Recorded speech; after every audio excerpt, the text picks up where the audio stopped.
আসসালামু আলাইকুম। শৌখিন আঙুর বাগানের পক্ষ থেকে সবাইকে জানাই শুভেচ্ছা। আপনারা স্ক্রিনে যে ফলটি দেখতে পাচ্ছেন আমার বাগানের বাইকুনুর জাতের আঙুর গাছের একটি থোকা। তো আলহামদুলিল্লাহ থোকাটা অনেক বড় হয়েছে এবং ফলগুলো অনেক দ্রুত বড় হচ্ছে। আপনারা ইতিমধ্যে জানেন যে গাছে অধিক পরিমাণ থোকা আসছিল, আমি সব থোকা ছিঁড়ে মাত্র একটা থোকা রাখছি একটা গাছে। আপনারা ওখানে দেখলেন যে থোকা বড় হয়ে গেছে।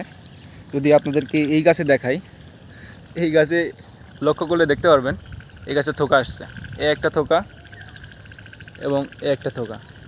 তো আলহামদুলিল্লাহ আমাদের একটা গাছে ফল বড় হয়ে গেছে, আবার আরেকটা গাছে থোকা নতুন করে থোকা আসতেছে। তো আলহামদুলিল্লাহ প্রত্যেকটা গাছেই আমাদের ফল বড় হচ্ছে, আবার কিছু কিছু গাছে থোকা আসতেছে। তো খাওয়া মতো ফল সারা বছরই থাকবে এবং সিজনাল ফল একবার দিবে।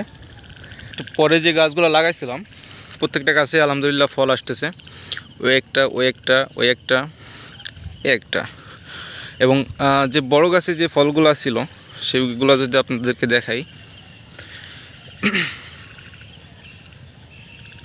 আপনারা স্ক্রিনে লক্ষ্য করলে দেখতে পারবেন মাশাআল্লাহ ফলগুলো অনেক বড় হয়ে গেছে।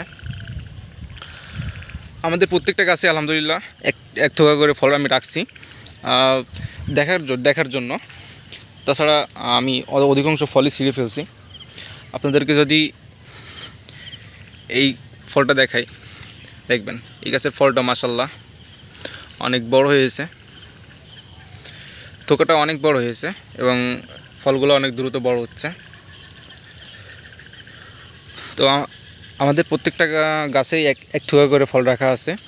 মোট 65টা গাছে 65টা থোকা রাখা আছে দেখার জন্য ফলের মিষ্টতা কেমন এবং ফলগুলো কতটুকু বড় কতটুকু লম্বা হয় সেটা দেখার জন্য।